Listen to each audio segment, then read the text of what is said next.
Oh man, these bugs always freak me the hell out. We're on Super Nintendo now.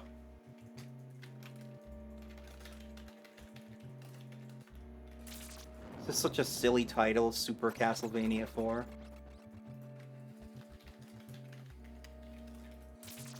Okay, so, bit of backstory. After the original trilogy, I think the original director of the NES games, Akamatsu, he got like, kind of like,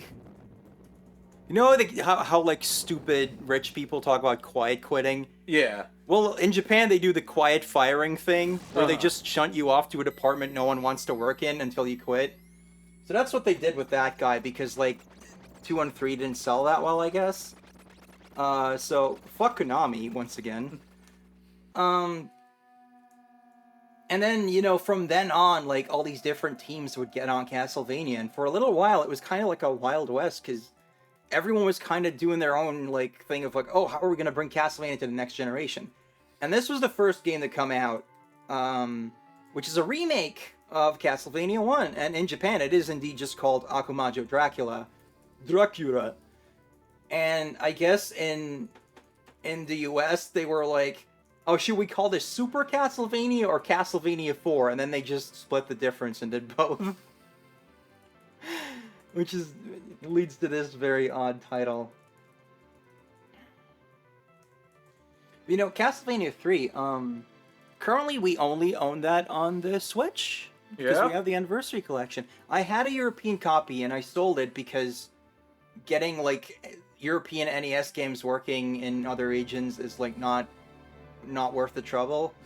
And I'm trying to get a Japanese copy, but they're kind of pricey. This game, though, I have owned this on a SNES for a long time. The European version works fine. And this game kind of rules. I love Super Nintendo. I want to get a American copy of this just because, like, I also like the shape of American cartridges, and I want to collect a bunch of those myself. Sure, I get it. I mean, recently I decided I want a bunch of my PlayStation games, PS1 and 2, like, that I have European copies of to have American ones, because it's cool, and makes it a little easier to, like, pop them in and play them. They say here, once again, Simon Belmont is called, which doesn't make sense, because if this wasn't a remake but a sequel, then Simon would be, like, over 100 years old. And as we all know, only shitty people get to be that old.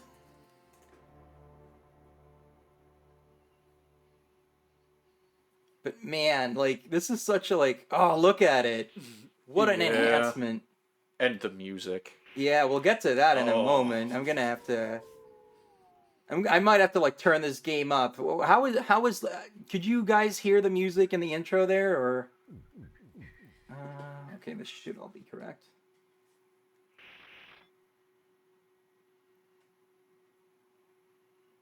I'm just gonna... stop playing the intro! I'm just waiting for confirmation. This game was actually, like, in development for a little while, too, because there's, like, early footage that has, like, a completely different, like, unique version of Bloody Tears playing, and it looks totally like a more primitive SNES game. So, okay, can you guys hear this music properly? Or do you want me to, like, turn it up? I mean, I can hear it, but I'm in the room. Yeah.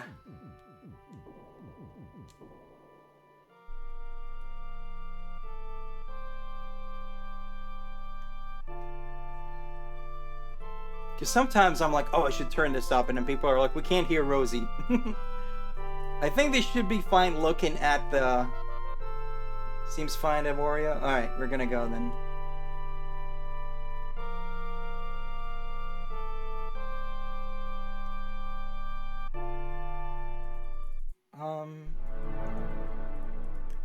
Skull in the background, things flying out. SNES at its best is just wonderful. Very crunchy and good. Like, the colors can get so vivid and nice, and, like, 2D PS1 games can also do this great, and under Sega Saturn, of course, but, a lot of people were doing the 3D thing then, so... What you'll notice here is, Simon controls way better than on the NES. You can, like, kind of, like, change your jump in midair. You can do this.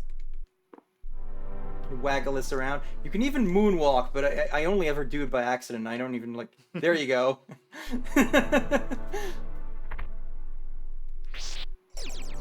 And just immediately, there's just, like, foreboding that you wouldn't really be able to do on the NES. The NES can do horror, but it can't do this brand of horror, I think. I was, like, doing this. It's like, no! I changed my mind! Let me out! I do not wish to fight the hordes of darkness! Help! Help! Help! Here we go.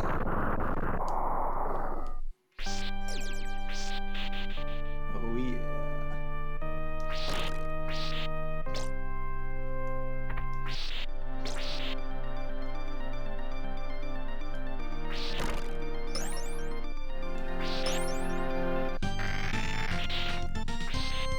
Yeah! Oh, so good.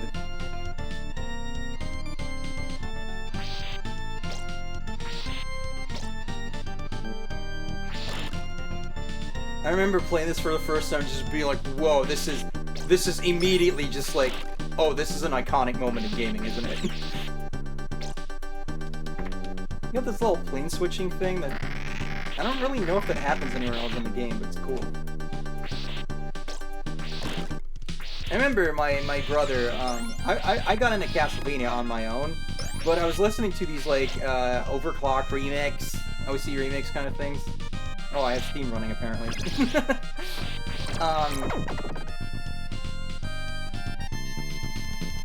It's conveniently cut off on like the viewer side, so I don't have to worry about like showing what people are playing.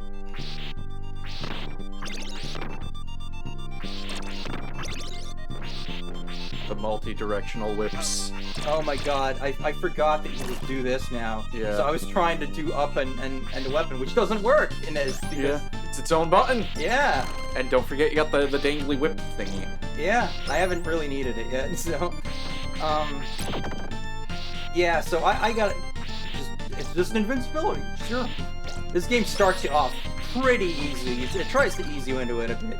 Even though this level is kind of creepy, and we'll get to the part that really creeped me out as a kid later. Ah, shit, I got the dagger.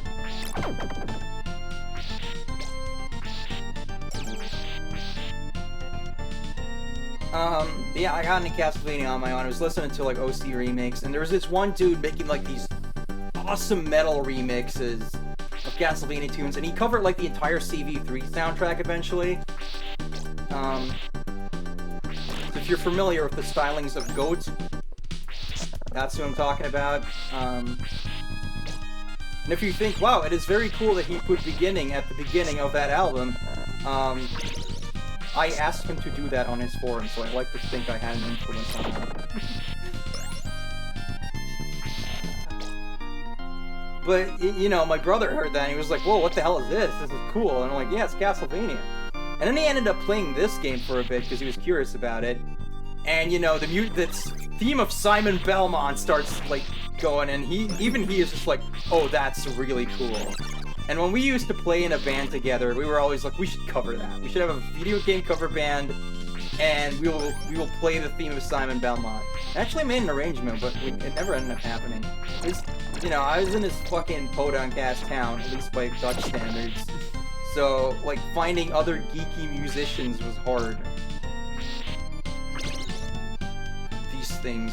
They're not hard, but they're so creepy. Oh. The only problem with this level is that, like, I end up having too much fun. And then I run out of time. Oh, the horse heads! Oh, they're so creepy.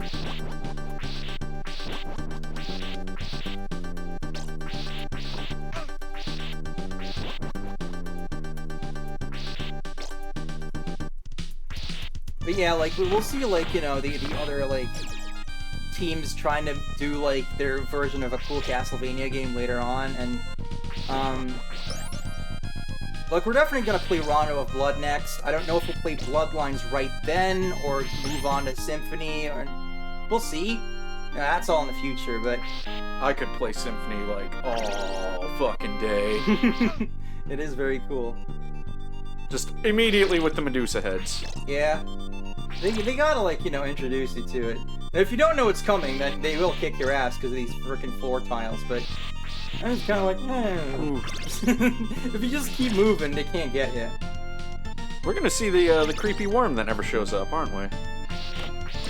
Not in this level. Ah, right. I think it's on. that thing, that the green thing, yeah. That kicked my ass the first few times I played.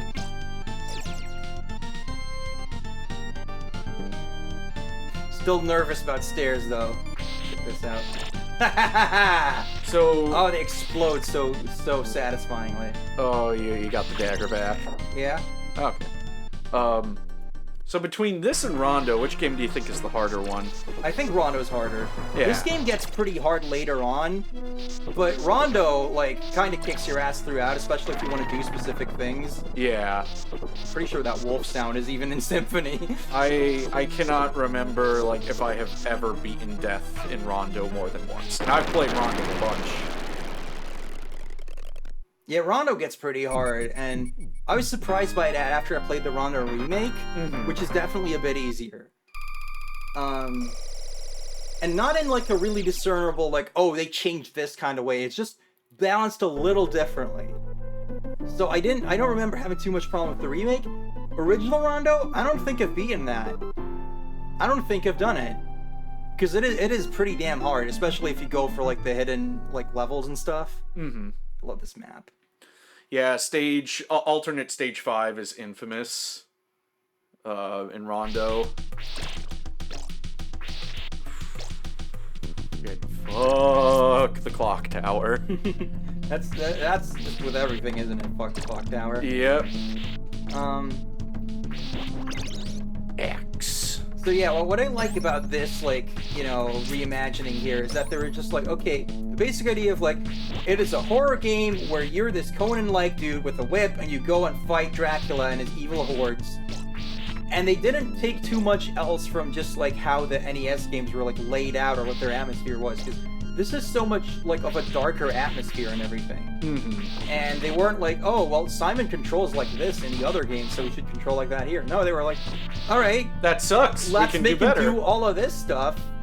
Let's give him, like, a cool jump. And, you know, I remember, you know, Ego Raptor in, like eons ago did, like, a sequelitis videos. And he argued kind of the opposite, that this game, like, holds on too much to tradition.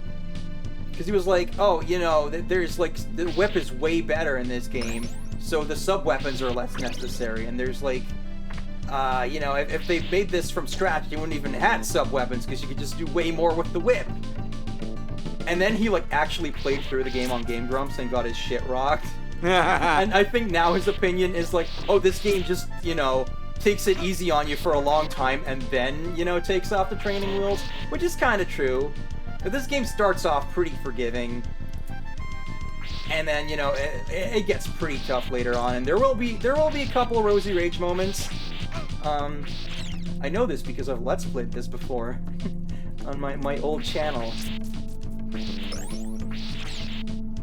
And, you know, you can kind of see my capacity for, like, remembering the negative and things, because I ended up getting rid of that channel eventually because I thought that it was kind of a miserable time, and, like, you know, you could tell that I wasn't having fun, so no one would want to watch it and all that. And my friend who I was doing it with eventually was like, hey, do you still have those recordings? Because those were, like, really happy times for me for the most part. And we're like, oh, shit. And this was a game we played, and it was very fun to go through. We also did Revenge of Shinobi and almost beat it. But we never went back and beat that final boss, so someday I'm gonna stream that and I'm just gonna, like, shut the fuck up while I'm doing it, because you gotta, like, give your 100% to that game. Like, you gotta respect it. You gotta respect that game, or it will just crush you. It'll bust your balls, it'll crush your clit. There you go. Oh my. Bringing that full circle.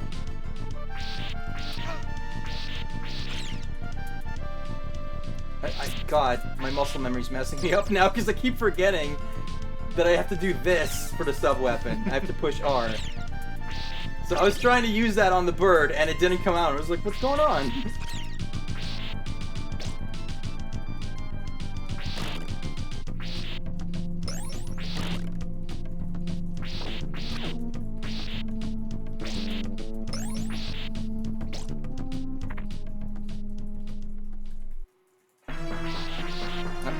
Shit. I did it again! Man, that's embarrassing. Medusa actually hit me because I forgot how to use the weapon. I swear Medusa is like intentionally a joke in these games. Because she's almost always a really easy boss, and sometimes just like this, she just shows up in the middle of a stage. And dies. And then the stage is like, well, that happened, and then it continues.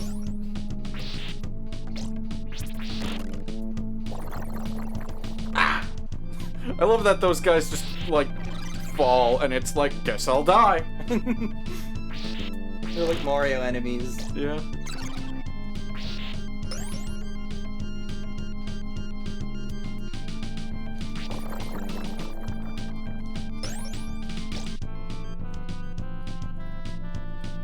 Yeah, Castlevania is absolutely one of my favorite gaming series there is, and I will never forgive Konami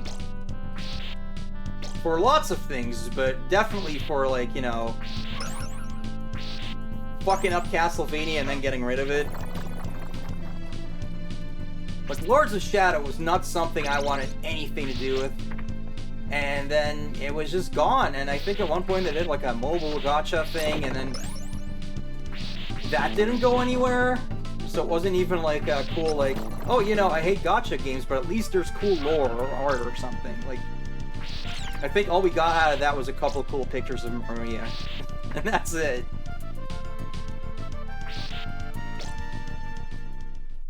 Medusa, somehow less of a threat than her own severed head. Maybe that's just you put all her eggs in one basket. She sends out all of her weird heads, and then she's just like, ah, shit. I didn't leave anything for myself. Fucking up beloved games and getting rid of them is just standard business practice for Konami. I'm in such a, like, I'm so jaded at this point that I'm just like, I don't trust anyone to be a good person. Anyone who's, like, made things I like, I don't trust them. And, you know, Konami, it's like, you know, they started fucking up real hard, and then we all decided, like, once they fired Kojima, and all that shit came out, we were all like, oh, fuck Konami, right? And then, you know, they just kind of stopped making real video games. Have you heard all the shit about that new Silent Hill? Oh, I've heard some stuff. Yeah. It's like a TV series that's interactive and it has a gacha system or something, right? Yeah. So where it's like not you can microtransactions. where you can buy like more votes or whatever, but also it is maybe probably written by AI. Oh god. Of course it is. And then they remembered they owned Contra, but oh god, the remake, it looks so bad. yeah. And that sucks, because I'm like, Contra's interesting. I want to play some Contra sometime. But that's still less offensive, because it's just like, you know, it still looks and probably plays like Contra. It's just really ugly and unnecessary. Isn't Way Forward doing it too? Man, they can't make 3D games that would explain everything. It's like, come on, Way Forward. Just make it 2D, put a babe in there. That's everything Way Forward needs. And Contra was like in kind of a cool place before they forgot about it, because there was this PS3 Contra game that just had like lots of style, and it was very hard, but it was very cool. The Hardcore Uprising. I thought that game was really cool, even if I couldn't get anywhere in it. And then Contra just got kind of gone. Until this shit happened. I think they also did like some weird top-down game, didn't they? Yes, nobody liked it. Because there was like a, your weapons overheated. What? Why? In a Contra game. It's Contra! That's what everybody else said. I don't even feel like I need to explain it. It's fucking Contra. Why would you do that? It's about shooting. It's like if you had to reload in Doom. Ugh. Didn't you have to do that in Doom 3? I haven't played Doom 3 because I don't play horror games, I say, as I play Castlevania. Castlevania is about as much of a horror game as the original Doom is. Yeah, I suppose so. I mean, original Doom could be pretty scary at times, though, because it could, like, mess with you if you didn't know what was going on in a level. Mm-hmm. Or just, like, jump scare the hell out of you. I feel kind of bad that I'm being so talkative, because I love this game's, like, creepy music. Yeah. Well, don't be, like, you're streaming, like... Yeah, I know, it's just... Go play this game, like, after this, alright? Everyone should play this game, it kicks ass. There is the Castlevania Anniversary Collection on the Switch. You get Castlevania 1, 2, 3, this. I think you get the Game Boy games. Yeah. And I'm pretty sure you also get Bloodlines, right? I believe so? Yeah. I know Bloodlines is in one of those collections.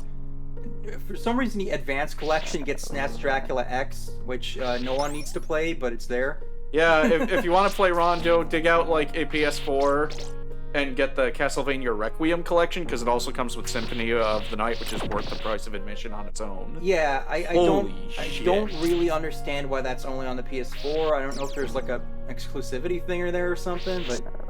Or Konami was lazy. But, like, the PS4 is a really good console, and so I don't mind too much. Yeah. But, like, it's just like, why isn't that on a Switch? Like, seriously. Everything should be on the Switch. That's why I never stand directly underneath candles. Okay. There we go. Yeah, I just, you know... I mean, if I have the dagger, I'll stand underneath the candle because, like, I can only get a better weapon. I can never get my brain to remember that I shouldn't, like, whip candles if I don't know what's in them. Yeah. In real life, you just shouldn't whip candles. Yeah, there's generally not going to be power-ups in them. You'll probably start a fire. See? There we go. Oh! I thought that was I thought I could stand on that. Yeah. I thought that was a secret. Secret. We should finish that show. Yeah, I was talking to somebody about that show today. Really? Yeah. I mentioned that we were like, we watched anime on Saturdays sometimes, and, we took a break. Our our anime lineup is very weird and funky. We are speaking of Giant Gorg, an 80s mech anime Yeah. that looks like it's gonna be a fun adventure time, but is actually grim as fuck. It is also fun adventure time. Yes, but, like, it is, like, doesn't it, like, start with a whole bunch of, like, horrible death? Yeah, like, you see the opening for Giant Gorg, and you're like, how in God's name did this show not get, like, a dub in the 80s? Because, like, it's like, oh, it's a kid with a giant robot friend. It's like, oh, let's cash in on that ET stuff or whatever. And then I quickly realized why that didn't happen, because in the first episode, a guy gets fucking shot in the face. But, you still have, like, the Team Rocket and, like, Yeah. the, like, very, like, flamboyant enemy guy and all that, and so, like, it's got shades of that, but still, like, you think, like, oh, the giant robot friend is here, now we're in business, and then it's just, that never becomes, like, that empowering moment, because there's all sorts of shit with this robot, it's kind of scary, and, goddamn, the part where we left off was especially just, like, dark and ugh. Yeah, it's a good show. It's a really good show. It's just like, you gotta be in the right mindset for that. Yeah. Also, I love the ambiguously, like, aged, like, protagonists. Because they look like kids, but everybody's kind of drawn, like... Are you saying this is an anime? Yes. Everybody's drawn, like, kind of, like, curvy. Even the boy. The 80s are like that. Yeah. Everything's like the night. A Everything's good amount plump. of round. Yeah, that's it. A good amount of round. So I think about, like, that. oh man. Oh, fuck that. I don't remember that. Ah, no, not these guys. Fuck. Eyes. They're not even the worst version of Eyes. We see that in Rano Blood. Oh, yeah.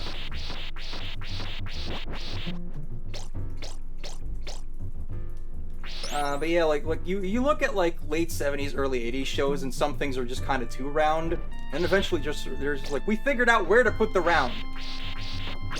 And then you start being like, okay, how old is this person? Because, should I be feeling weird about what I'm feeling right now?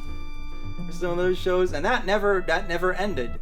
And that's why anime is the way it is now. All this weird-ass organ music. Frickin', damn it. I'm blanking. Oh.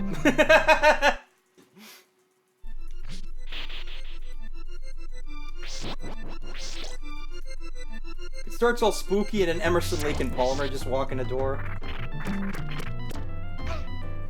Keith Emerson, that's his name. I was trying to just specifically say him, and I couldn't remember what his first name was.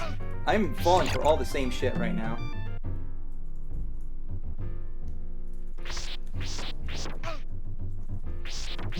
That's rude.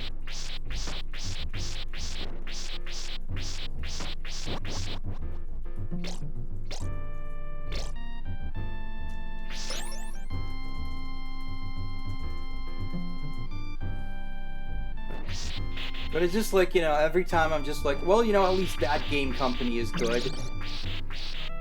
Or like, you know, I like this person who does things I like. Mm-hmm. Inevitably, some shady shit happens. Like, no matter how nice they seem, it'll happen. And so I'm just at a point of just like, I'm not gonna trust anyone ever anymore. Oof. Oh, come on! Oh, that's horseshit. Oh! That's not even a place I have trouble with normally. It's just getting me right now. Now that's replay value. Ow.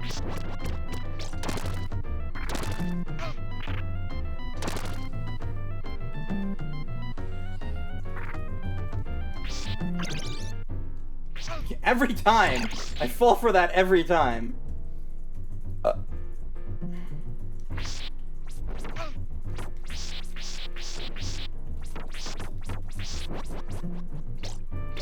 I'm pretty sure you could use the wiggle on that and just unlock him, but I didn't do that.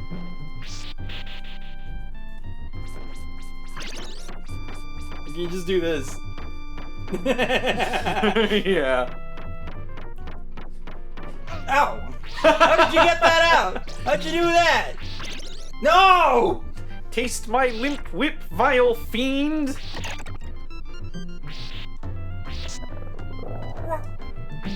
Whoop. Not sticking around. We're going. Oh boy. Okay, get. I was trying to wait for him to fuck off, because if I like go too soon, I will hit him on the way on the swing, and then he'll kill me anyway. So he needs to stop that. Can I just wait for this to stop? I guess that's a solution. Get out of here.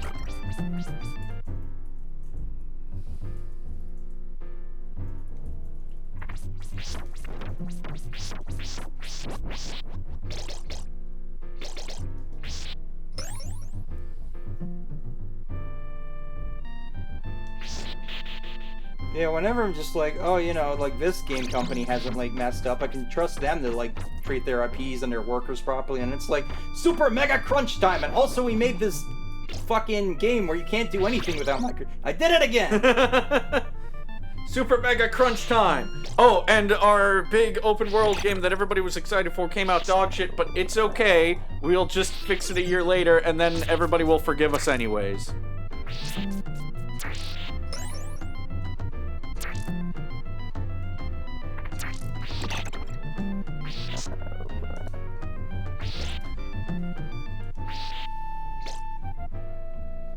The swinging the whip thing is kind of weird because it always feels like it's really treacherous, but it's actually not nearly as hard as it feels it is.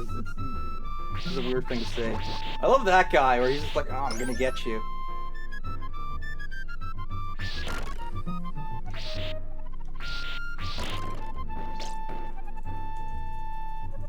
Can I just like... Can I go over there? Or is it... Can I jump that? It doesn't look like I can jump that, but it looks like it's a real pathway, so... Nope. Oh god! I Shouldn't have said that whole thing about the whip. Immediately came back to bite me.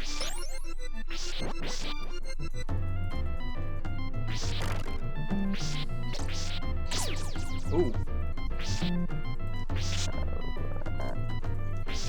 My whip's not as long now.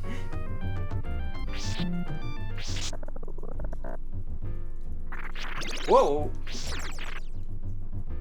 At least in this game they look different, the tiles that'll like drop out, so there's that.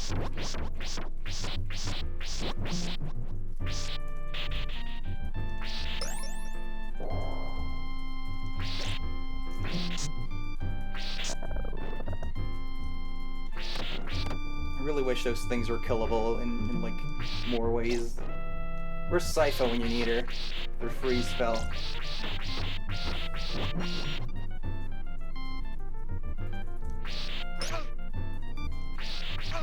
Bitch! We're doing the birds! Fucking birds! Should've just gotten on the stairs. I'm all the way back here? It was all one stage?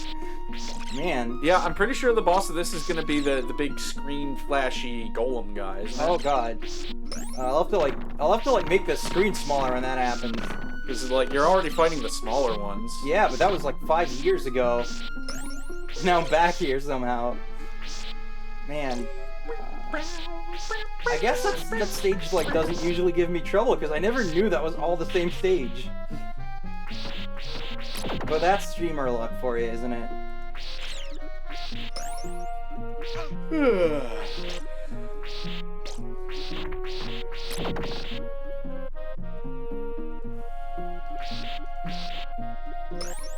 This game just, it makes me happy. It's weird to say about a game that has such a dark atmosphere, but it does. It's a good game. It might be my favorite Castlevania. Even more than Symphony. It's definitely up there. Symphony's good, but it's a very different experience, and like, I tend to like, you know, kind of eventually kind of be like, oh, you know, I've kind of done what I wanted in Symphony. Like, here it's just like, that gold, you gotta get that gold.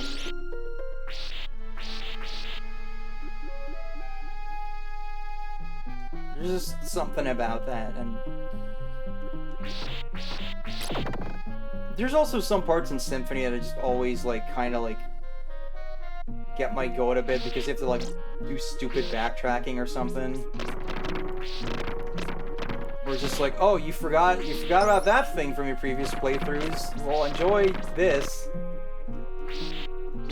The worst thing in Symphony is the spike armor.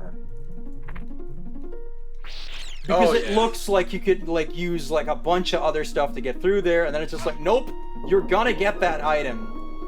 And then you'll never need it again. I do very much like the sound that it makes when you walk through the spikes with the spike armor.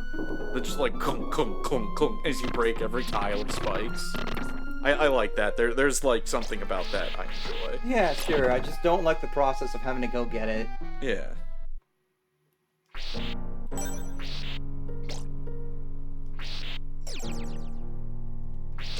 Yeah, Symphony's very good.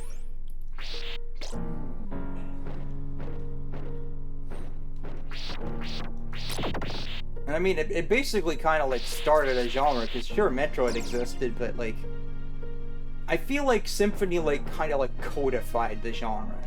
They're just like, okay, it doesn't have to precisely be Metroid. Here's like other variables you can do with that. Yeah. I could probably just jump that, but...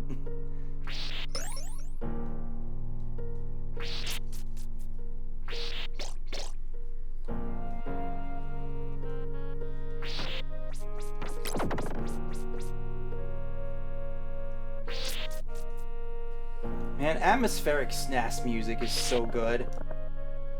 Like, there's like RPGs and stuff that it just... Some people really knew how to make that chip sing. Hi, Uematsu.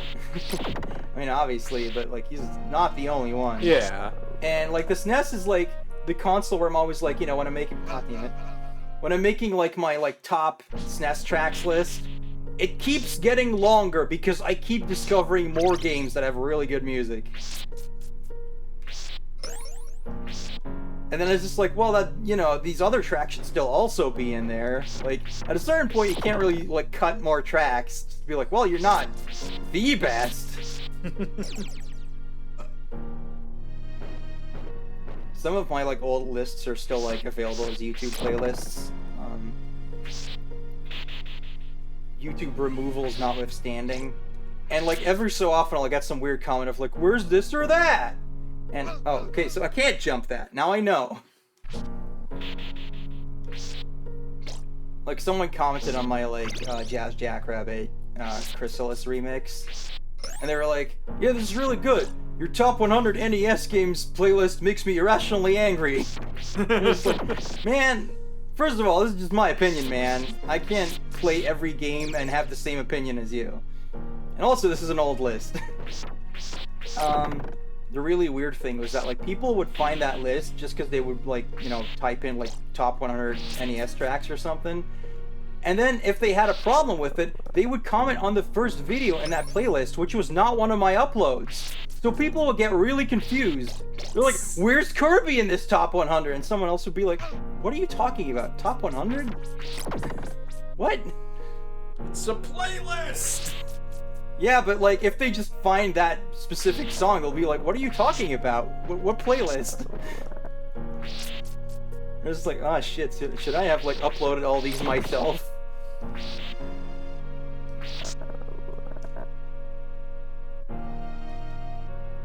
Why is this specific little fuzzball messing my shit up so much?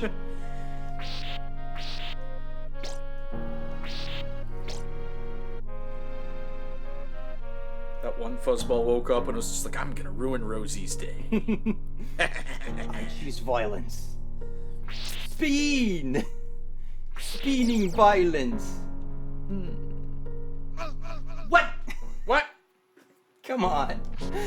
Come on!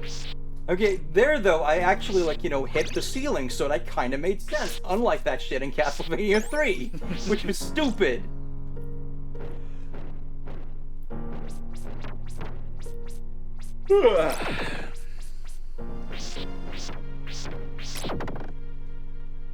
Like, you know, until, like, we get to, like, later in the game where the stages get, like, really hard, I'm not even that mad about, like, dying here, because I'm just like, I like being here, in this spooky place.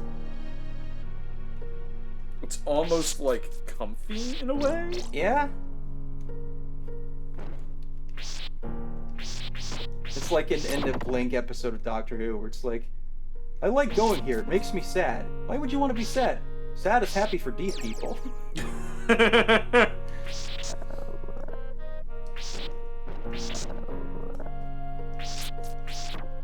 Isn't it weird how Stephen Moffat can be a good writer when he's not allowed to just do things? Yeah.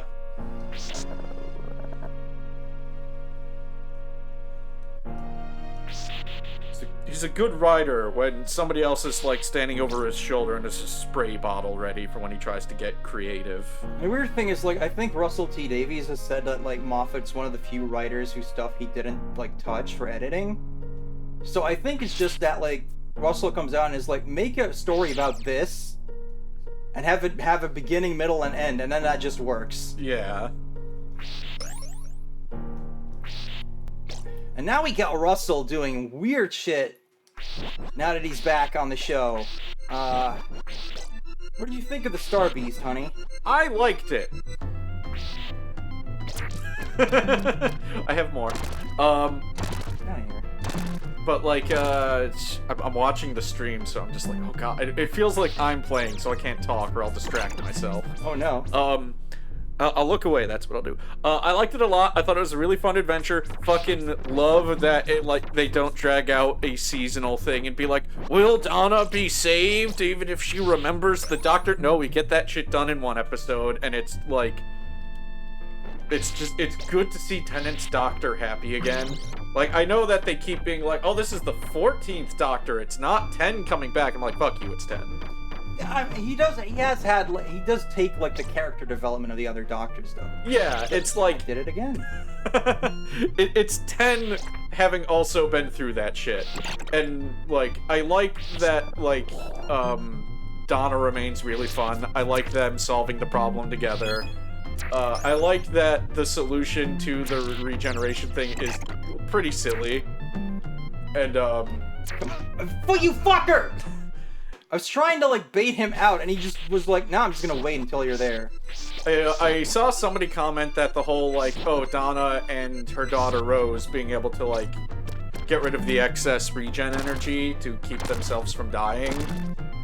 Like, they explain it as just like, oh, well, a male presenting, we'll get to that part, a Time Lord wouldn't have thought of that, and somebody pointed out, like, so did that mean 13 just didn't give a shit that whole time?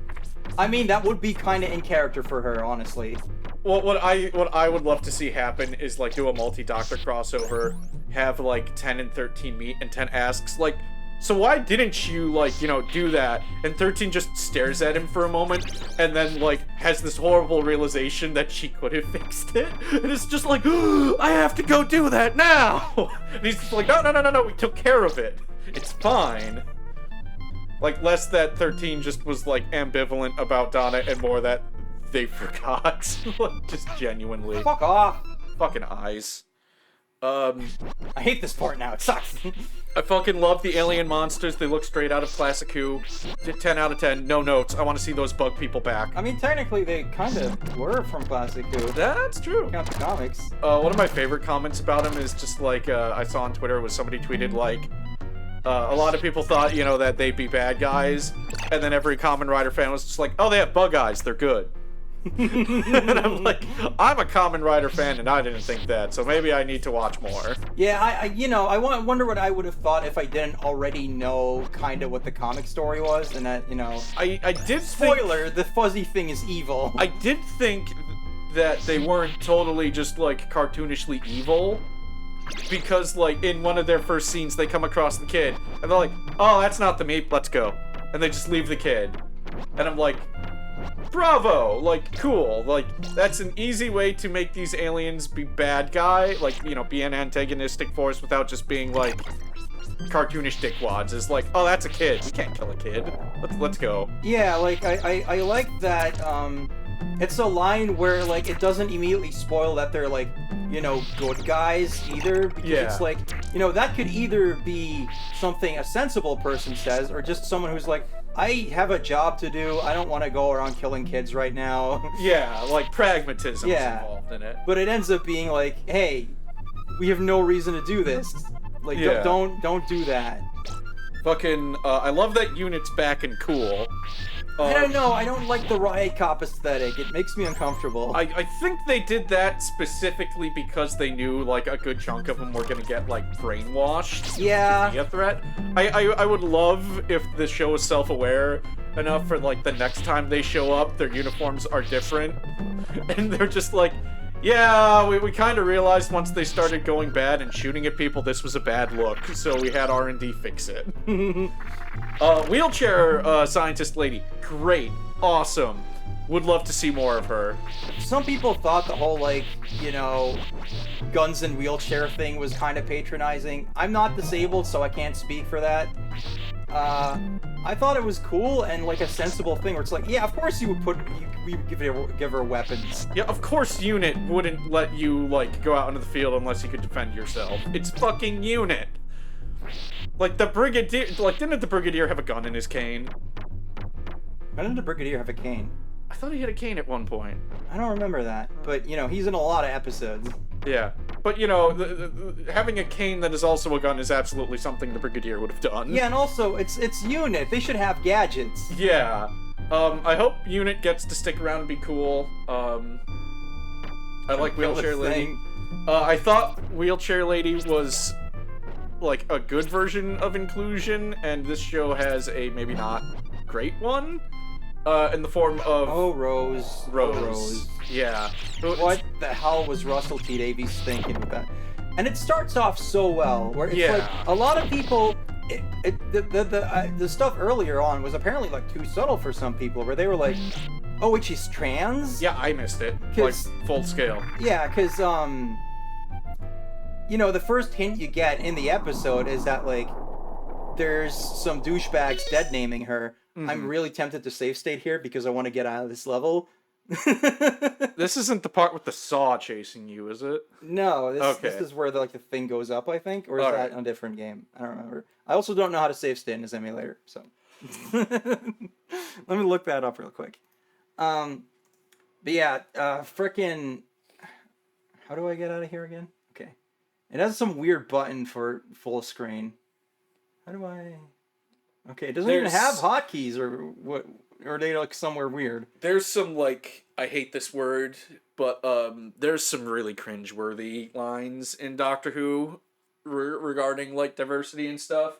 Like, at one point, like, the Doctor's talking about the little fuzzy alien. He's just like, oh, we have to get him out of here. And Rose is just like, well, like, you don't know he identifies as a he. Like, it could be a she or an it or whatever. Says, did you assume a he pronoun? Yeah. And I cringed so hard that all my bones were crushed to dust, and now I'm a sack of jelly. Yeah, I was just like, oh, no, Russell. And it's just like, no one says that. Like, this is some boomer-ass boomer shit, man. And it's like, the joke it sets up for is, like, perfectly fine. Like, if you rewrote that just a tiny bit, the scene would work perfectly. Yeah, just have her it be say, like, how do you know the Meep is a boy? Yeah. That's all you need to do. And, like, it's all to set up the Meep being like, the Meep is the definitive article. The Meep identifies as the Meep. Yeah, some people hate that too. I think it's funny when you do something dumb like that. Like, you know that Jet video with like, I have no pronouns. You will refer to me only as Shadow the Hedgehog. But also, I think it's funny. I also love that somebody tosses the definitive article thing back at the Doctor. Yeah, and it's way less like, it doesn't feel like it's thrown in there. It's like, hey, it's that thing you know that Tom Baker said. Yeah. Unlike when Stephen Moffat had the first Doctor show up and be like, I am the Doctor, the original, you might say. And it's like, why would you say it in that way? Like, as far as you know, you're the only Doctor, first of all? Like, he doesn't even realize that Peter Capaldi is a future regeneration of him until later, so why would he say that? It's literally only there because it's the line you know. The only way it could work is if, like, if Capaldi was just like, well, how do you know that? And he's just like, oh, I just, like, got out of having to deal with, like, my past selves, don't worry about it. God, what a bunch of jackasses. But, oh god, the pronouns thing is really cringy because no one actually says that. That's something people say to make fun of trans people, so I was honestly a little offended by that. Yeah. And, you know, you can even keep the Doctor's response where he's just like, oh, yeah, sorry, he, she, or they, and then, you know, the Meep has their response. Yeah. I'm not gonna say the Meep has the Meep's response, because it's not a serious thing. It's a joke. Yeah. And this thing is evil. Yeah. And then, you know, there's... So, the you know, more spoilers, but, like, the way that, like, they get out of the whole meta-crisis thing is like, oh, because What? Why didn't that work? Why couldn't I jump there? Yeah, that was... The reason that Donna wouldn't get killed by the meta-crisis now is because she had a kid, and then, you know, she gave some of that energy to her kid, and it's like, that's really good, and you could leave it at that, but then the Doctor's like, no, it's only slowed down, they'll still kill you eventually, and then they have to do this whole thing of, like, the whole... Because Donna, when she was, like, freaking out because of the meta-crisis, like, ages ago, she kept repeating the word binary, so Russell tries to put in a joke about non-binary, because the Doctor is non-binary, but then they say that the Doctor and Donna are together binary because they're two. But then with Rose, they're non-binary, but is Rose non-binary or just trans femme? I don't understand it. And then there's the whole, like, oh, a male-presenting Time Lord could never understand this. You can just let go. And it's like, first of all, what the fuck are you talking about? Yeah. And second of all, oh, cool. You guys just don't get it. Also, the Doctor was a woman literally an hour ago. And then just, like, oh god, it just hurts. A male-presenting Time Lord. And it's just like, so when people point out that this is supposed to be like the letting go thing is supposed to be like a stupid period joke, so it's also offensive to women, I guess? But then what about, like, trans men? Would they also not understand because they present as male? And oh, it just hurts my head. It really just hurts my head. Was this a save state button or a load state button? I don't remember. Damn it. Because this board is just messing me up, because I'm just like, okay, there you go. So, it really is just like this big stain on this episode for me, because I was ready to be like, oh shit, Doctor Who's back, this is really charming, even if it's not particularly like, you know, deep or amazing, you know, it's not gonna go on anyone's like top 10 list. I was ready to just be like, yeah, here we go. But between that and the weird Davros charity special thing, where he, you know, they show an able-bodied Davros, and then Russell T Davies said a whole thing about, like, you can't have him be a disabled villain because that is like an old offensive trope to have disabled people be villains, even though, like, and then I asshole. And then, just literally everyone, including like a whole bunch of like disabled Doctor Who fans, were like, we don't think of Davros as being evil because he's disabled. Yeah, a lot of people were even like, I don't even consider him being in a wheelchair. He's half of Dalek. Yeah, it's like, also Davies and so fucking many writers, what they fail to understand is that like the problem was like it was a consistent thing. The problem, like, you know, having people with deformities in James Bond. The problem wasn't that there was an evil, deformed person in James Bond, it was that it kept happening over and over and over again. And Doctor Who doesn't typically have just, like, a shitload of deformed or disabled villains. Oh, this guy's an asshole. Yeah, he's got nuts. I don't. I'm probably supposed to have a weapon for this, but I don't, and now I just don't really understand what I'm supposed to do here without dying. Oh shit! Yeah! Fuck your nuts. Yeah, the early bosses really just let you wail on him. Oh, this is still going. Oh shit.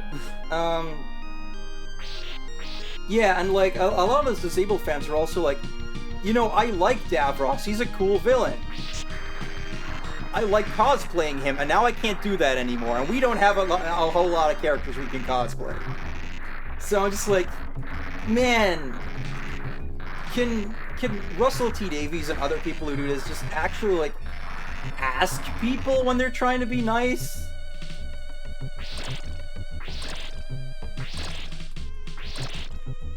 This is like twice in quick succession where it's just like, no one likes this. Ah!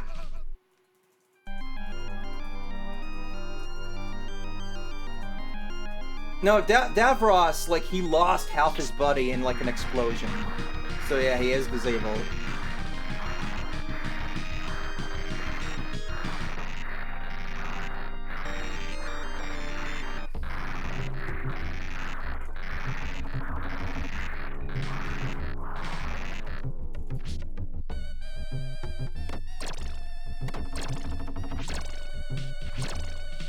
Yeah, he lost half his body, oh, damn it, an arm, and until Stephen Moffat decided otherwise, probably also lost his eyes, or had his eyelids fused shut. Yeah. And then Stephen Moffat was like, oh no, he gets the out of him, and I'm like, fuck you. I reject your world.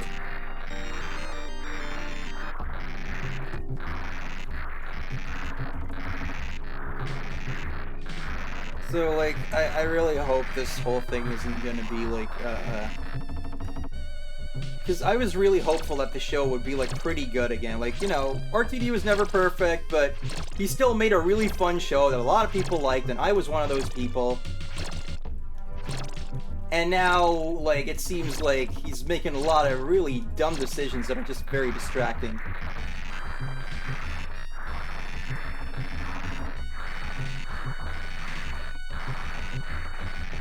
I'm hoping as he gets, like, away from, like, dealing with that subject matter in the show, it's less of an issue. Oh, right, it's making that thing. I thought I had to go into the hole. Like the Davros thing only became stupid when he was like, oh yeah, this is Davros now. Yeah. And likewise, the whole stuff with Rose was only bad when they decided to directly bring it up. Otherwise, like, they is a perfectly fine character. So, like when Davies is just doing the Doctor Who stories, hopefully it'll be fine. Oh yeah, there's also the implication that Rose is only trans because of alien space magic. And then she says, like, once that whole thing is... Fuck you! Once that whole thing is resolved, she's like, I can finally be myself. And I'm just like, what are you trying to say with that, Russell?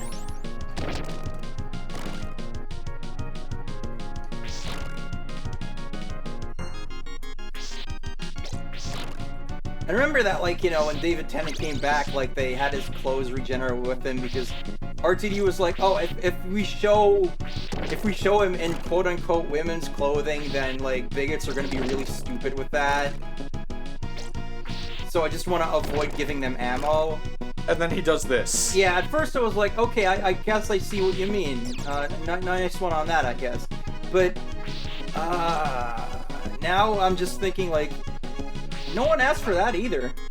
A lot of people were saying, like, it would have been really cool to see David Tennant in those clothes, and I mean, they're not even particularly, like, feminine clothes, so...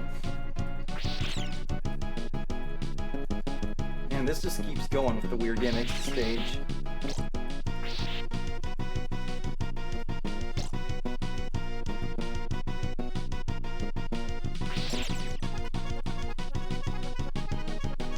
I don't remember if this is a trap or not. I hope it's not. 'Cause I'm out of lives!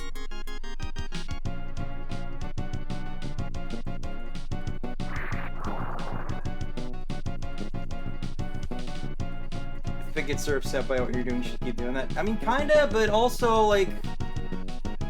If it's upsetting other people, then maybe not.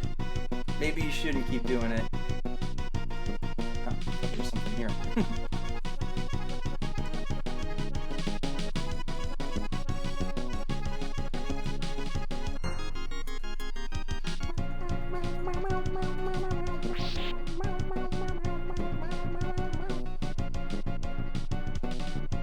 I'm pretty sure there's like like annoying traps in this somewhere in this stage. So I'm being really careful and trying to be like, okay, Speaking of where do I go? Speaking of cool stuff that has some flaws, I've been playing Xenoblade 2.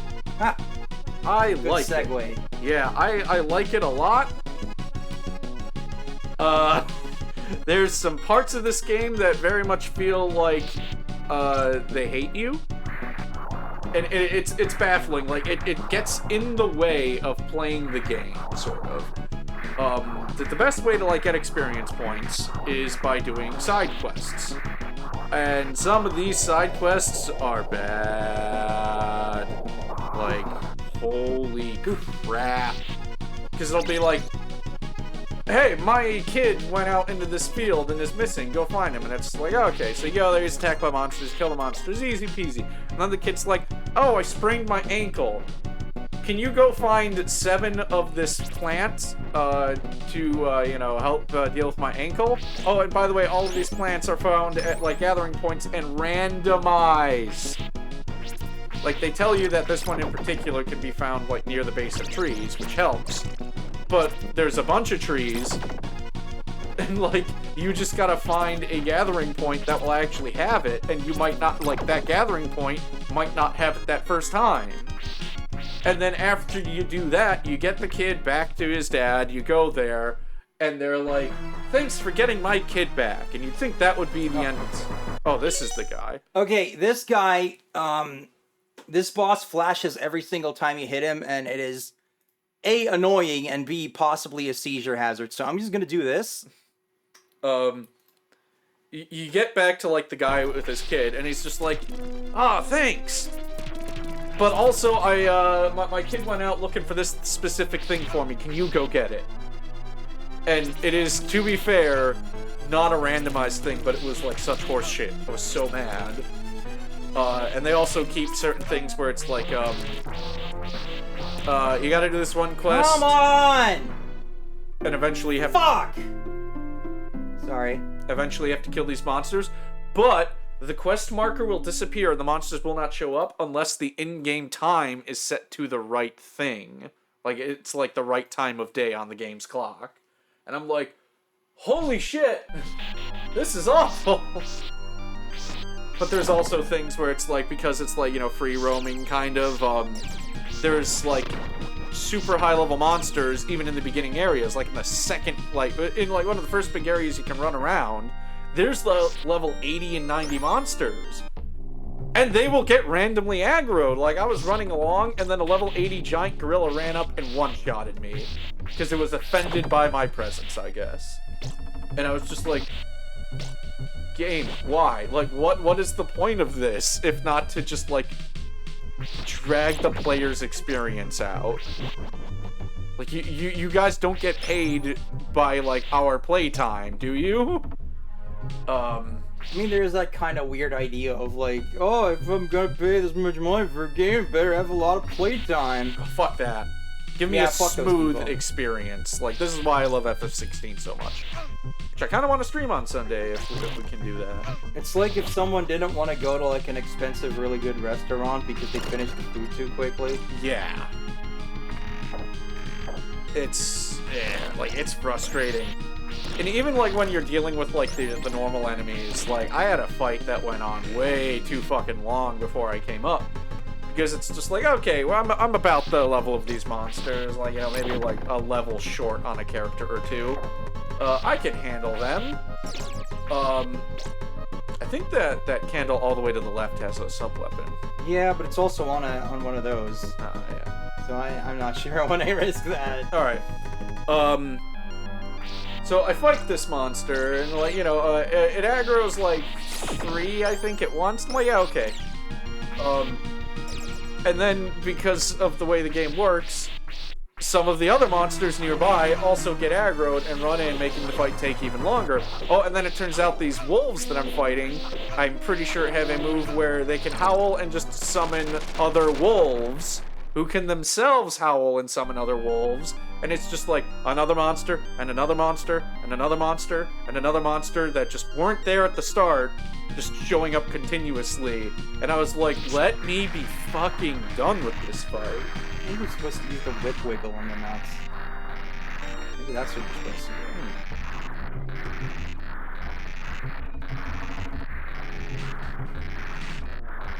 do. Yeah, it seems like a frustrating experience, and I was definitely just kind of like, oh, I feel less bad about, like, dropping this game. What just happened? I fell through! I feel less bad about, like, dropping this game, like, within an hour because of some stupid crap. But it otherwise seems pretty good. I'm confused by the choice to make all the blades have American accents. Yes. I wonder if there was some weird thing where, like, you know, because the first Xenoblade didn't originally come out in America and it was dubbed into UK, and now they were like, well, now we want it, so you better put some American in there or something. Yeah, I don't think they're, like, bad voices necessarily. It's just strange. It was still, like, done in London, so, like, I know that at the very least, like, Pyra/Mithra's VA, you know, born in the UK to American parents, I believe. And you can kind of hear that, like, the accent is a little off, and it, like, weirds me out sometimes. Yeah. She says, like, specific things, and it's like, that's definitely because you have lived in London, yeah, the whole time. It's just like when we tried watching the Voltron, and I was just really annoyed with the fake British accent for the princess.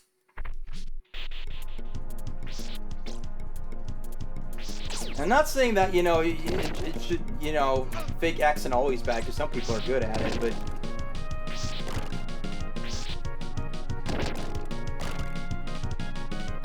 And also, you know, not everyone's gonna hear the same nuances, so, like, for example, I think, Erica Lindbeck in Bloodstained does a good British accent.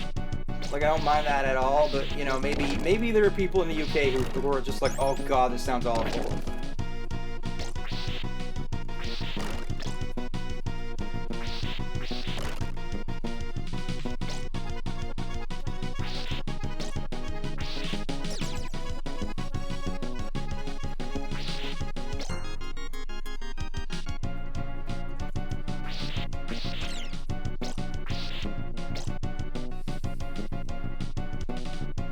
Come on. Simon! Simon! Yeah!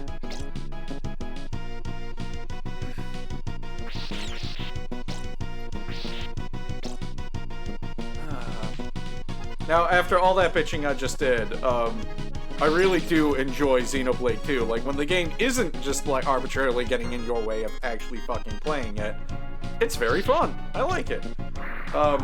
There's so many systems, though. Like, all the stuff and systems they have in the combat, I'm just like, oof. There's a lot to understand, and it, like, I continue to be amused at how many complaints people have about FF16 are way more relevant in the Xeno games. Where, like, yet again, we have a system that revolves around your party members doing a specific thing in a specific order. You cannot control them. So it's just like, okay, I need a, like, water elemental type blade attack in this chain to, like, do massive damage. Nia's the only one with a water type. Oh, she switched to her fire type blade. Neat. So that's just fucked. Neat. Yeah.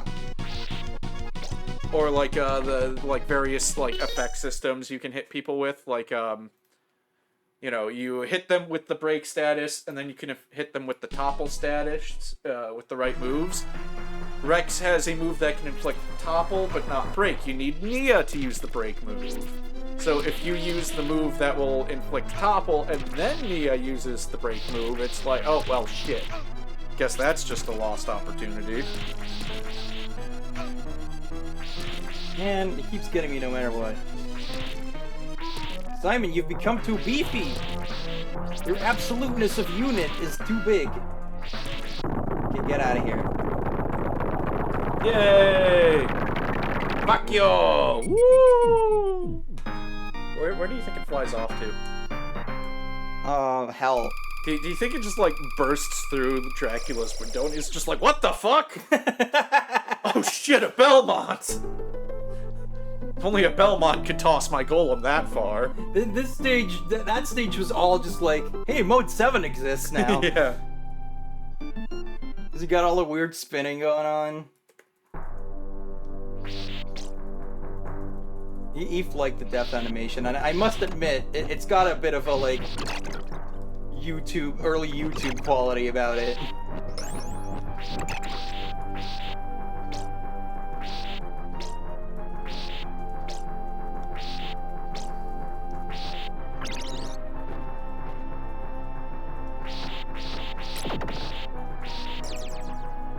Where'd that guy go? He was off to the races.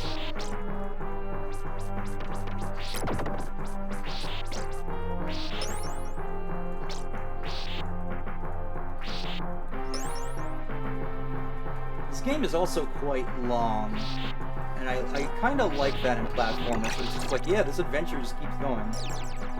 Now, obviously, if it's a game where, like, you got, like, limited continues or whatever, it's stupid, but, like, Castlevania does not do that except for, like, one game, and then even then you still have a password system, so it's like, why did you even bother putting that in?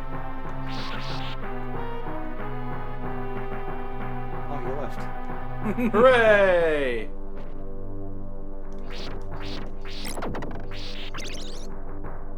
They keep doing that to me. Fine, I'll learn my lesson about the fucking dagger, alright? I'ma get you, Simon Belmont! I love how those are the same guys that were giving me trouble at the start of the stream, and now they're just like... Because this version of Simon does not give a shit about any of this. Simon don't give a fuck! I love that guy. Where does he go? Where's he going? He's on a journey. He's like, my wife's giving birth.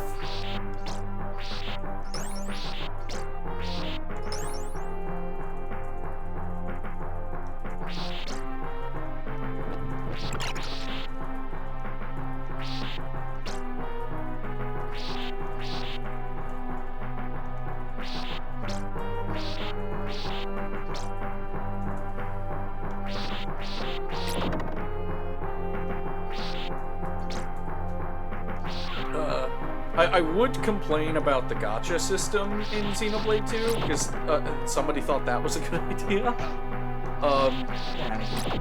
But I bought the DLC, which gives you a bunch of, like, right out of the gate, a bunch of, like, rare blade crystals to use.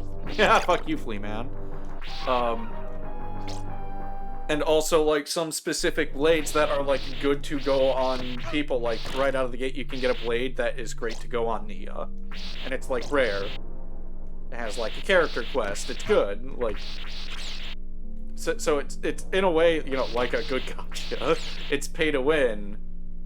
But it's not getting in my way at the moment. He doesn't want to be involved. Fuck you, Skellington. I also like how within a level there's just like so many different themes, like the music and the graphics just keep changing. Yeah. Very cool. Yeah, I mean, the DLC thing, I still find that a little skeevy because it reminds me of the Tales of Arise thing where it's just like, hey, you hate how this game is way too grindy? Buy this shit! Fuck you! Yeah. That's who makes that? Namco? Yeah. Fuck you, Namco, get out of here. Like, at the very least,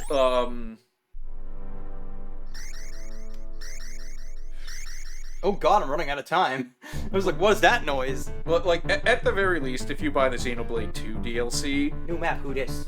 you're doing it to get, like, the Torna stuff. Like that full expansion like that full, like, expansion story thing. And it's almost like incidentally you also get a bunch of this shit to make the game a lot easier. Yeah, but weren't those like different like things originally? Because the Torna DLC, like you have to wait for that. Yeah. So it wasn't the whole like the incidental stuff like separate originally? Yeah, I think the rare blades you can pick up. I'm not sure if you can like get those in the game or if they're only through the DLC. So we finally made it into the castle. The Castlevania? And I do kind of love the like the build up to that. Get out of here. Gets the axe on the way out. Yeah. You know what? How was there never a Castlevania game where you could just like grab the axe out of the air and be like, this is my sub weapon now, bitch? Oh, that's cool. Like, oh man, imagine if Retro Studios got a hold of it and they gave like a Belmont like Samus's counter.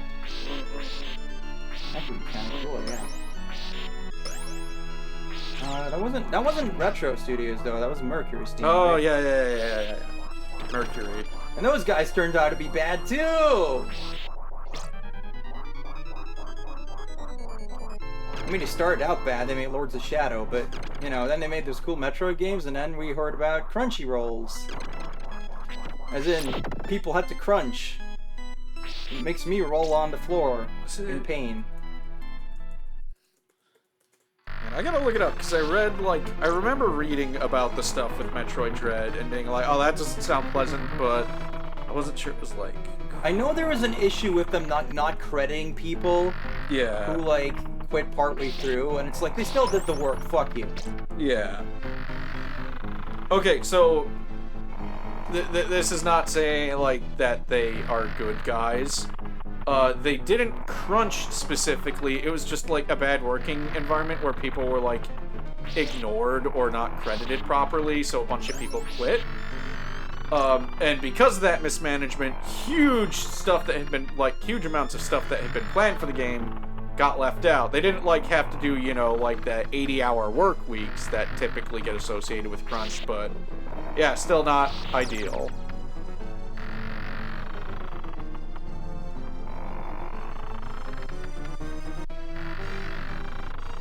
This is another thing where it's like it's not hard if you know how to do it, but it still like makes me go, ah! Yeah. God, though, those Metroid games, like, every now and then I'm just like, I should play Samus Returns again. I didn't even finish Samus Returns the first time. Yeah? Though I finished original Metroid too, so, you know.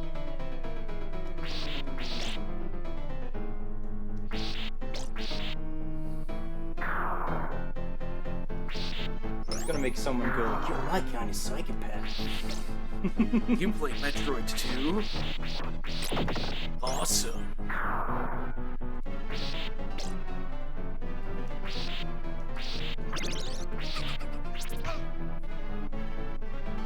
Ah. Ah!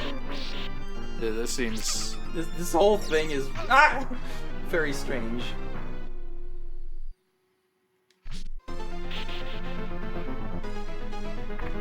Oh yeah, you can just drop out of stairs now, which is useful. Sometimes. And that does stick around. Like, I'm pretty sure you can do that in Rondo as well. I think so? Because, like, Rondo doesn't have all these QL improvements. They made their own changes to the moveset. Yeah. Because they were also just working off the NES games. And that'll be really interesting to talk about when we get to that game. Oh, I am... Here we go.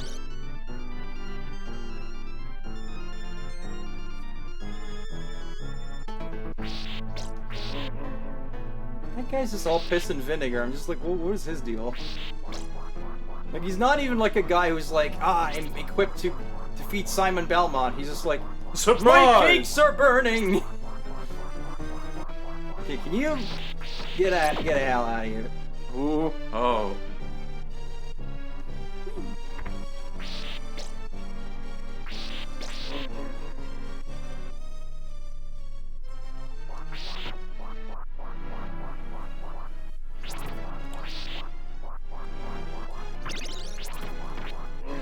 What is with these guys? I was trying to kill this dude up here, and they're just coming in like, oh! Oh, wait, you can kill those things? Oh, me surprised. Those things at every color in the world, so I'm sure they can miss that one. The color of surprise! What would be the color of surprise, honey? What is the color of the Metal Gear exclamation mark? Red. What the fuck? Oh, fuck you! Get out of here, you fucking ectoplasm pieces of shit! Yeah, okay. Oh, and they're all back. Oh, that sucks. That sucks, man. You think you are fucking Mega Man? What the fuck? That's not fair. Like, you can kind of kill him, but not really. And then a bat kills me. A fucking bat. Okay, that was stupid.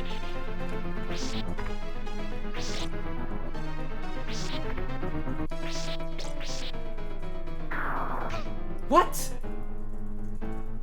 Okay, that doesn't make any sense. It was already on the floor. Did the candle burn me? Was that what happened? Oh shit, it's 5 o'clock. You want me to start on dinner? Oh, maybe, yeah. How about, turkey and white rice? Sure. Alright. Then I will see myself out of the stream, probably. Alright. Kick ass! I'm trying, but these women keep coming after me. These Fucking random floaty ladies. Fucking these women trying to hit on Simon Belmont, who may or may not be married by this point. Well, since Rosie's probably going to keep going for a little bit, but I'm about to head out. Thanks everybody for watching. I really appreciate you guys supporting my wife. It means a lot to me. Alright, I'm out.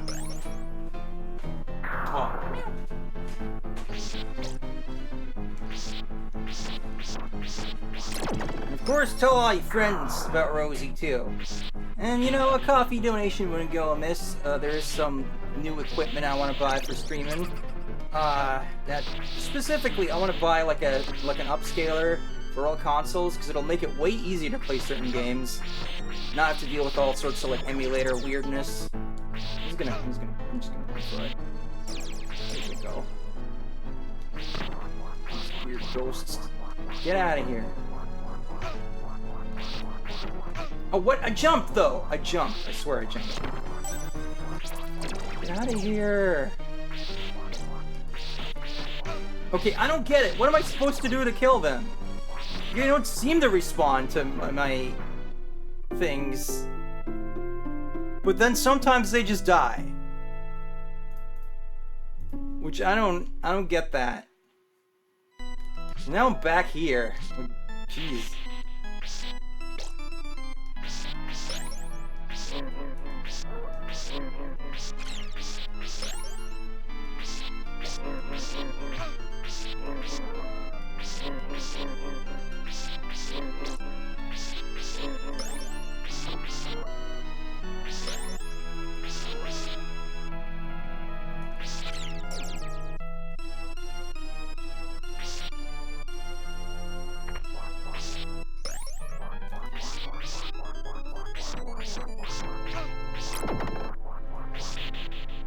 wasn't fully whipped up, so I couldn't.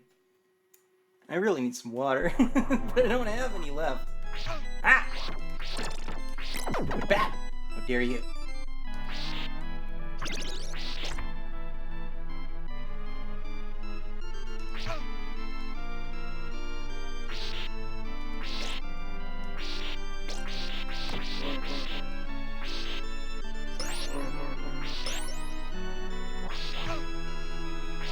I am not doing well.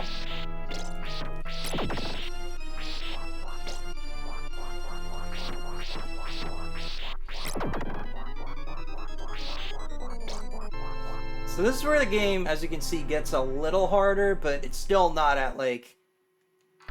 It's still not at its, like, full power. Like, that's gonna take a while to get there.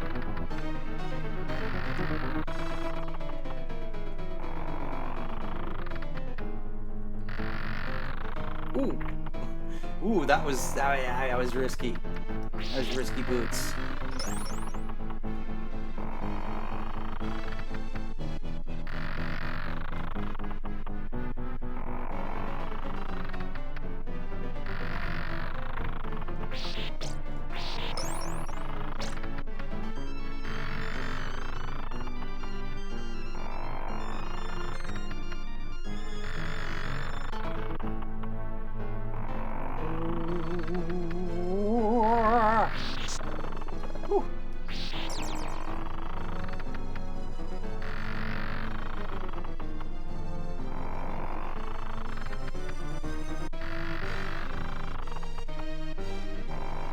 You know, even though so far I've always nailed that, like, second jump, I'm kind of scared now.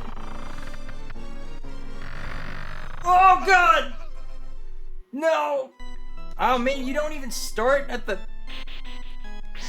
You don't even start on that part, even though it's a... straight up a different part of the level. Like, why is that not a checkpoint?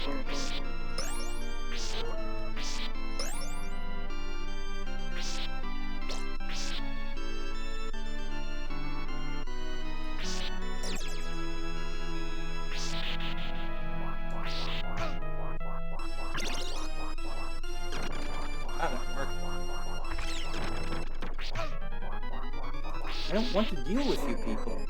I just want to move.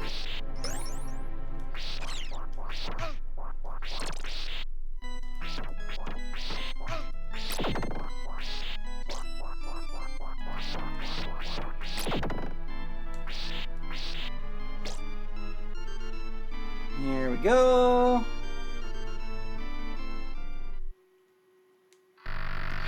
I just, you know, I don't like repeating this section because it's just kind of anxiety-inducing, so... I like how the candles, like, move with the direction. That is a very cool detail.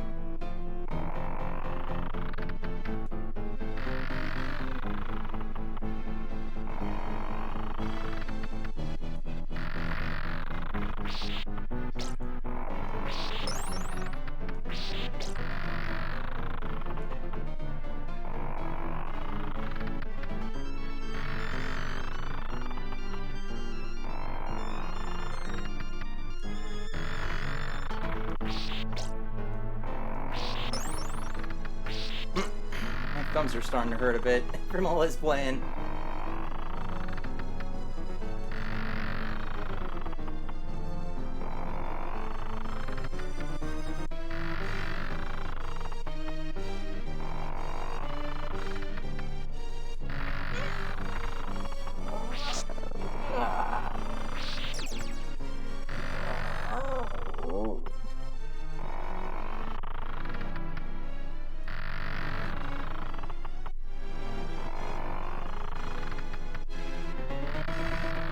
Now I'm nervous. Now I'm proper nervous. There we go.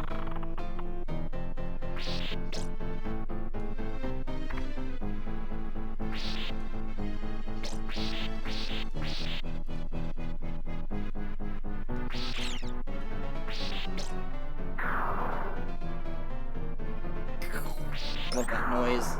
Super Nintendo noises are good.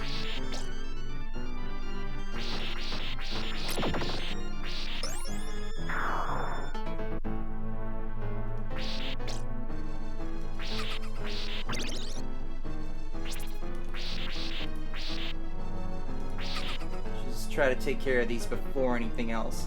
Assuming they don't, like, respawn. See me going left.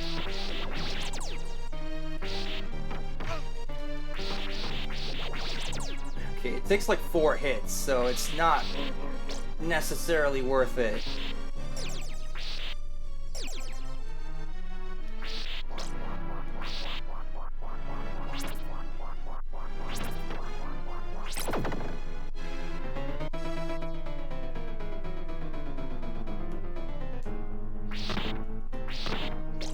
I really wish that was chicken instead, but...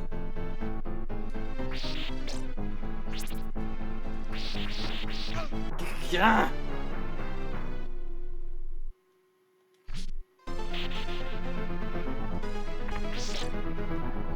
In this game, Simon kind of just snaps onto stairs by himself, so you don't get the whole like, oh, I better press down at the exact right moment. But sometimes it's actually annoying when you're just used to the NES games and you just kind of want to fall through a set of stairs.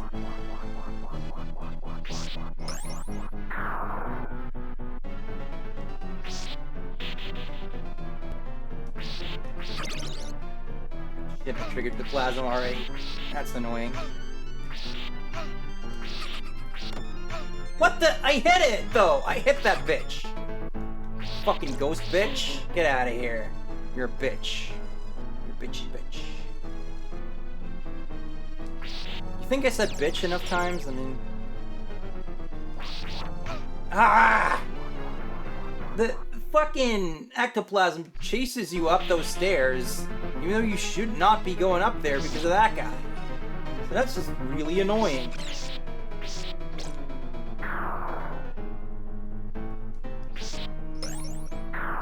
So you'd have to, like, just, you know, fight them straight on, even though they're gonna punch you in the face a bunch.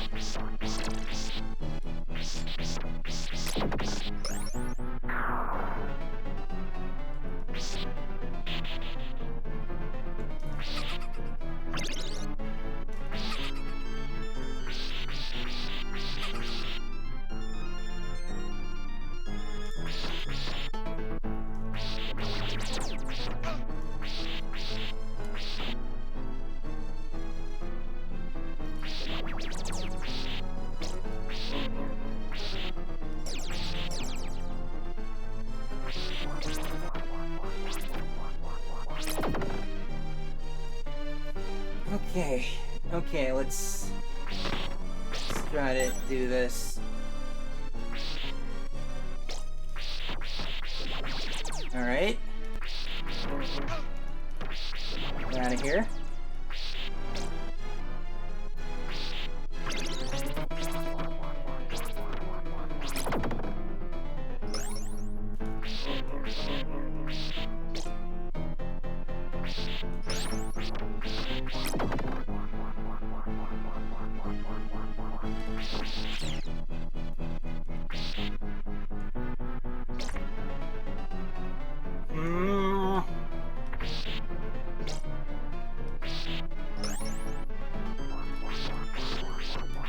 Like, if you're gonna respawn it, I don't even understand why you design it in this way.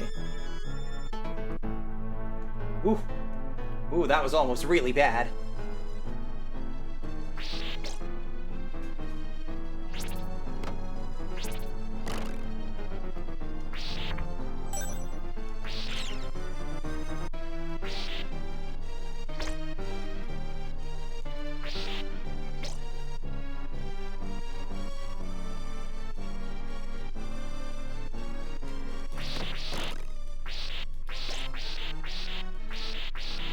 This is an annoying enemy that you kind of have to, like... I don't remember what happens. You definitely don't want to just walk past it, I think. But, like... Ah, yes! Okay, that's what it does. I knew there was, like, something messy with that.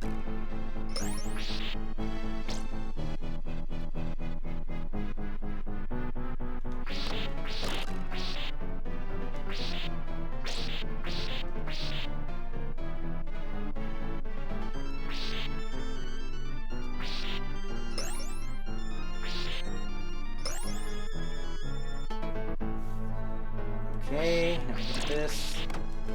Out of here. You know, I'd appreciate it if you guys would back up a little, maybe. Okay, yeah, no, fine. Ooh, parallax. My whip is not very powerful right now for some reason. Is it not fully powered up somehow? That's a cool whip, right? I don't know. It feels weird that I have to hit everything twice.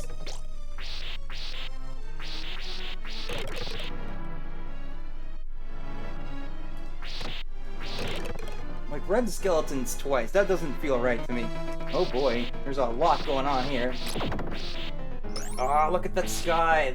Oh, that's so spooky. It's so cool and spooky. Is he not real yet? What's going on there?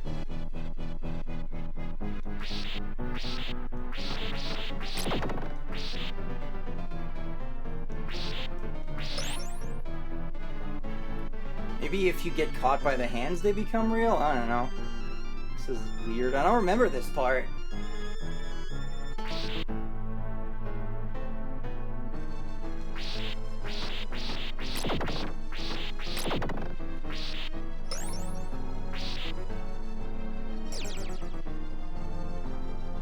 Yeah, those hands are good and creepy, ain't they? So grabby. Yes, that is a good property of hands, is it not? Oh boy.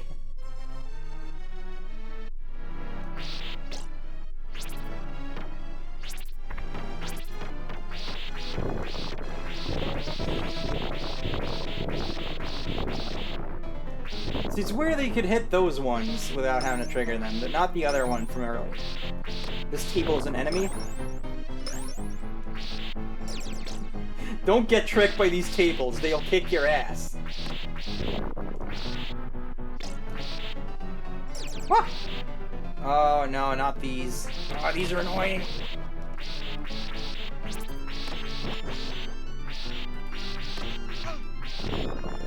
See, now this starts happening.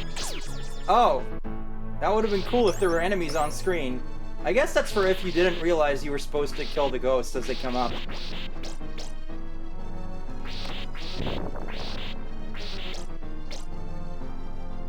I always like ghosts that are just like doing innocuous things like this. Because it just makes, you know, it adds that like, that level of, oh. There's a one-up item in this game, ain't that some shit? It always adds this level of sadness to, like, the idea of ghosts, you know, restless spirits, just, like, oh, there, you know, there was this nice thing going on at one point. Oh. This boss is annoying. It does this shit. You can't really see it, but I somehow got it anyway. Okay, that's not as annoying as I remember, so that's good.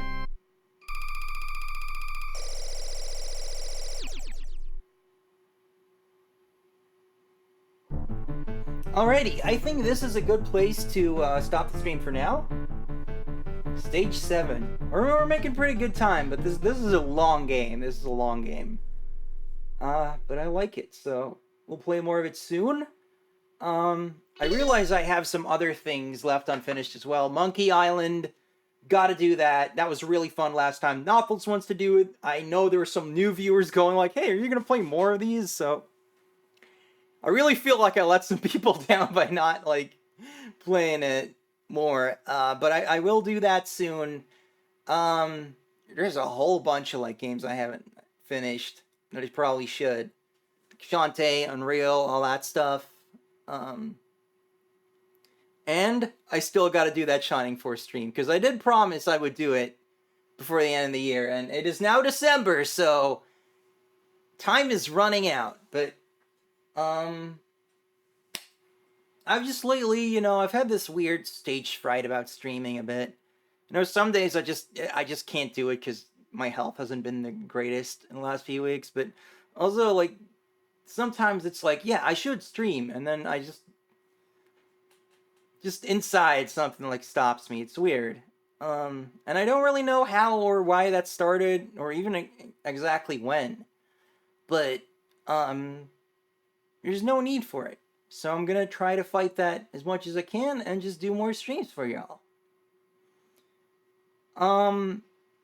So we'll be back soon. maybe on Sunday. Not tomorrow, because there's another Doctor Who special, and maybe this one would be better. But yeah, maybe Sunday. Maybe we can get a bit of that normalcy back in here. For now, thank you all very much for watching. I love you all. Don't forget to tell all your friends about Rosie.